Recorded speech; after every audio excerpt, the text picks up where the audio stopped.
माशाल्लाह बहुत अच्छा बयान देती हैं, आई एम हाईली इम्प्रेस्ड। मैं खुद भी एक डॉक्टर हूँ। मुझे सिर्फ आपसे दो चीज़ें पूछनी थी कि क्या शरीयत में जो हस्बैंड एंड वाइफ हैं, like in Shariat, like oral sex and anal sex is haram or it's halal if it is ordered by your husband. Thank you, Jazakallah. जज़ाकिल्लाह खैरा। मेरी बहन ने एक बहुत ही अहम इशू की तरफ हम सब की तवज्जो दिलाई है, और ये सवाल कोई आज पहली बार नहीं बल्कि बहुत बार मेरी तरफ आया। पर्सनल में भी मैं रिप्लाई करती रहती हूँ, लेकिन मैं समझती हूँ कि इसका कोई ख़ास फ़ायदा नहीं है। ये एक पब्लिक इशू है और फैमिली मैटर है, तो इसकी अवेयरनेस भी family male female husband wife दोनों को होनी चाहिए। मैं सिर्फ ख़वातीन को बताती रहूं, वो आगे से मजबूर हों, और मर्दों तक ये अवेयरनेस ना हो, या आम तौर पर इस पर बात नहीं की जाती और इसको हया और शर्म और अखलाकियात के ख़िलाफ़ समझा जाता है। जबकि हमारे दीन में एक असूल है कि इन्नल्लाह ला यस्तही मिनल हक़, हक बात को बयान करने से अल्लाह नहीं शर्माता। शर्म तो इस मामले में होनी चाहिए कि इस मैटर को डिस्कस ही ना किया जाए। शर्म तो इस मामले में होनी चाहिए कि हम हराम का इर्तिकाब कर रहे हों, लेकिन इस मामले में लोगों को शर्म नहीं आती। शर्म आती है तो हलाल पूछने में, हलाल करने में। तो ये बहुत ही अफसोसनाक सूरत हाल है। और उम्मुल मुमिनीन आयशा रज़ी अल्लाह अन्हा अंसार की ख़वातीन के हवाले से अप्रिशिएट किया करती थी कि निअमन निसाउल अंसार लम यमनअहुन्नल हया मिन अन यतफ़क़्क़हन फ़िद्दीन। अंसार की ख़वातीन क्या बोल्ड ख़वातीन हैं कि दीन सीखने में शर्म हया उनको माने नहीं आती, रुक नहीं जाती। तो बहरहाल अब आइए मैटर की तरफ। सवाल क्या है? औरल सेक्स और एनल सेक्स। औरल सेक्स किसे कहते हैं? मर्द और औरत का एक दूसरे की शर्मगाह चाटना, मुंह में डालना। ज़ोजैन कपल हस्बैंड वाइफ के दरमियान भी ये अमल जायज़ नहीं है, हराम है। क्यों? इसकी दलाइल क्या हैं? नंबर 1, इंटरकोर्स का जो हलाल मेथड है ये उसके अपोजिट है। समझ आ रही है ना? यानी हलाल तरीका सिखाया बताया गया, तो जो हलाल के अपोजिट होगा वो तो कबूल नहीं होगा। सूरह बकरा आयत नंबर 223 में अल्लाह अज़्ज़ व जल ने फरमाया फ़अतू हरसकुम अन्ना शिअतुम, तुम्हारी बीवियां तुम्हारी खेतियां हैं, सो अपनी खेती में जिस तरह चाहो आओ। सबसे पहले तो खेती की जगह मालूम होनी चाहिए। जाहिर है कि वो सामने वाली शर्मगाह से है। पखाने की जगह दुबर नहीं है। मैं यहाँ 2 लफ्ज़ यूज़ करूँगी, इसका आपको मीनिंग मालूम होना चाहिए। दुबर कहते हैं एनल सेक्स के हवाले से, यानी पखाने की जगह में इंटरकोर्स करना, और कुबुल कहते हैं फ़र्ज यानी सामने की शर्मगाह में इंटरकोर्स करना। तो जो मौज़े हर्स है, खेती की जगह है, वो कुबुल है, दुबर नहीं है, पखाने की जगह नहीं है, सामने वाली शर्मगाह है। अल्लाह अज़्ज़ व जल ने फरमाया कि इसमें इंटरकोर्स करने के लिए किसी भी पोजीशन का इस्तेमाल कर सकते हो। ये तो हमें एक इस्लाम की वुसअत और अपना दायरा कार मालूम हो गया। किसी भी पोजीशन में, इसमें मतलब खड़े होकर, बैठ कर, लेट कर, right left up down, from every side. जबकि मरकज़ क्या होना चाहिए? मौज़े हर्स, कुबुल, ना के दुबर। अब जो एनल सेक्स है या जो ओरल सेक्स है, ये इसके टोटल अपोजिट है। तो इस बिना पर ओरल सेक्स, एनल सेक्स ये हराम है। और ओरल सेक्स मुंह में एक गंदगी डालना, जो मादा मनविया है उसको मुंह में निकालना या उज़्वे मखसूसा को मुंह में डालना, ये गंदगी है। इस्लाम में गंदगी से दूर रहने का हुक्म है। और रुज्ज़ा फहजुर, सूरह मुदस्सिर आयत 5। दलाइल तो बहुत सारे हैं, लेकिन लोग शायद इसे छोड़ना ही नहीं चाहते और अपनी शहवत के हाथों मजबूर हैं।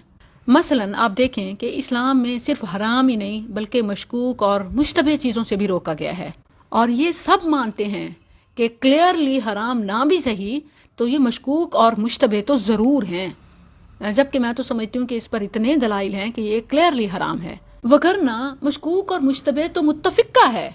और बुखारी में है, नबी सल्लल्लाहु अलैहि वसल्लम ने फरमाया हलाल भी वाज़े है, हराम भी वाज़े है, और इन दोनों के दरमियान कुछ मुश्तबह उमूर हैं जिन्हें बहुत ज़्यादा लोग नहीं जानते। तो जो उन मुश्तबह उमूर से बच गया उसने अपने दीन और इज़्ज़त को बचा लिया।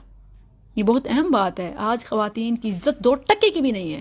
ख़ावंद के हर इशारे पे भी नाचती हैं, फिर भी वो खुश नहीं होते, फिर भी रिश्ते बचाए नहीं जा सकते। तो इसलिए मेरे बहनों, ओरल और एनल सेक्स के हवाले से ख़ावंद की मान कर अपनी इज़्ज़त नफ्स को मजरूह ना करें। اورل سیکس یہ سیدھا سیدھا عزت نفس کو مجروح کرنا ہے، گندگی کو منہ میں لینا ہے، یہ زندگی کے بھی منافی ہے، لائف پوائنٹ آف ویو سے بھی، ہیلتھ پوائنٹ آف ویو سے بھی، حیا کے پوائنٹ آف ویو سے بھی، اور اسلامی آرڈر کے پوائنٹ آف ویو سے بھی. یعنی اگر آپ اسلامی حکم کو دیکھیں انٹرکورس کا، اس کے بھی اپوزٹ ہے، اور لائف سیونگ کے حوالے سے بھی یہ کمپلیٹلی ڈینجرس ہے. اسلام کا ایک اہم اصول ہے کہ جو چیز زندگی کو، صحت کو خطرے میں ڈالے وہ حرام ہو جاتی ہے، وہ کوئی بھی کام ہو. اور میڈیکل سائنس اس بات کو پروو کر چکی ہے کہ اس سے منہ میں کینسر کرنے والا وائرس HPV پیدا ہوتا ہے، اور منہ کے کینسر کی مین وجوہات میں، اہم اسباب میں سے یہ سب سے بڑا سبب ہے. ہر سال دنیا میں 5 لاکھ افراد اس عمل کی وجہ سے منہ کے کینسر میں مبتلا ہو رہے ہیں، جبکہ سالانہ 1.5 لاکھ افراد اس مرض میں مبتلا ہو کر موت کے منہ میں چلے جاتے ہیں، اور 3.5 لاکھ تقریباً اس بیماری میں مبتلا ہو کر بقیہ زندگی تڑپتے تڑپتے اذیت میں گزار دیتے ہیں. جنہیں شرعی قاعدہ سمجھ نہیں آتا وہ سائنسی قواعد سے ہی کوئی نصیحت حاصل کر لیں. شریعت نے کس قدر اہم رول بتا دیا کہ حلال بھی واضح ہے، حرام بھی واضح ہے، ان دونوں کے درمیان کچھ مشتبہ امور ہیں جنہیں زیادہ لوگ نہیں جانتے. تو جو ان مشتبہ سے بچ گیا اس نے اپنے دین اور عزت کو بچا لیا، اور جو شبہات میں یعنی مشکوک کاموں میں، چیزوں میں داخل ہو گیا، اس کی مثال اس چرواہے کی سی ہے جو اپنی بکریوں کو ممنوع علاقے میں، نو گو ایریا کے قریب قریب چراتا ہے. ہو سکتا ہے اس کی بکریاں اس ممنوع علاقے میں داخل ہو جائیں. خبردار، ہر حکومت کے کچھ ممنوع علاقے ہوتے ہیں، اور اللہ کے ممنوع علاقے اس کے حرام کردہ امور ہیں. مسلم میں یہ بھی الفاظ ہیں، من وقع فی الشبہات وقع فی الحرام. جو مشتبہ کاموں میں پڑ گیا وہ حرام میں پڑ گیا. تو اورل سیکس از ایبسلوٹلی حرام، مطلب ان مینی ریزنز، ایک نہیں کئی وجوہات اور دلائل کی بنا پر یہ کلیئرلی صرف ناجائز ہی نہیں بلکہ حرام ہے. اور یہی چیز اینل سیکس کے حوالے سے ہے، یعنی مقعد میں پخانے کی طرف انٹرکورس کرنا، پچھلی شرمگاہ میں انٹرکورس کرنا، اور یہ کبیرہ گناہ ہے، خواہ وہ پیریڈز کے دنوں میں ہو یا عام دنوں میں. نبی صلی اللہ علیہ وسلم نے ایسا کام کرنے والے پر لعنت کی ہے، اور فرمایا ایسا شخص ملعون ہے جو عورت کی پچھلی شرمگاہ میں انٹرکورس کرتا ہے، جماع کرتا ہے. یہ مسند احمد کا حوالہ ہے اور حدیث کی دیگر کتابوں میں بھی ہے. نبی کریم صلی اللہ علیہ وسلم نے یہاں تک فرمایا کہ جس نے پیریڈز میں حائضہ سے جماع کیا، یا جس نے پچھلی شرمگاہ میں جماع کیا، یا کسی کاہن کے پاس جیسے ہاتھ دکھانے کے لیے، قسمت معلوم کرنے کے لیے آیا، تو اس نے محمد صلی اللہ علیہ وسلم پر نازل شدہ یعنی قرآن سے کفر کیا. آپ دیکھیں کہ پیریڈز میں ایک ٹیمپریری گندگی ہوتی ہے، تو اس میں انٹرکورس سے منع کر دیا. اب جو پرماننٹ گندگی کا راستہ ہے اس میں انٹرکورس کرنا کیسے جسٹیفائی ہو سکتا ہے؟ اور یہ صرف اسلامک پوائنٹ آف ویو سے نہیں بلکہ مطلب فرام آل اسپیکٹس. جو دبر میں انٹرکورس کا عادی ہو جاتا ہے پھر وہ راہ چلتے بچوں کو بھی نہیں چھوڑتا. اب آپ دیکھیں تو ہمارے معاشرے میں اس وقت انسان جانور بھی محفوظ نہیں ہے، اور اس کے پیچھے وجوہات یہی ہیں. جس عورت کو لگتا ہے کہ خاوند کی اس معاملے میں مان کر وہ شاید اپنے رشتے کو، گھر کو بچا لے گی، تو وہ بہت بڑی غلط فہمی کا شکار ہے. ایسے رشتے سے ختم ہو جانا ہی بہتر ہے. Say no to oral sex, anal sex. کبھی بھی کمپرومائز نہ کریں. اور کمپرومائز فار وٹ؟ اللہ کے حکم کے معاملے میں سمجھوتا، یا اپنی عزت نفس کے معاملے میں؟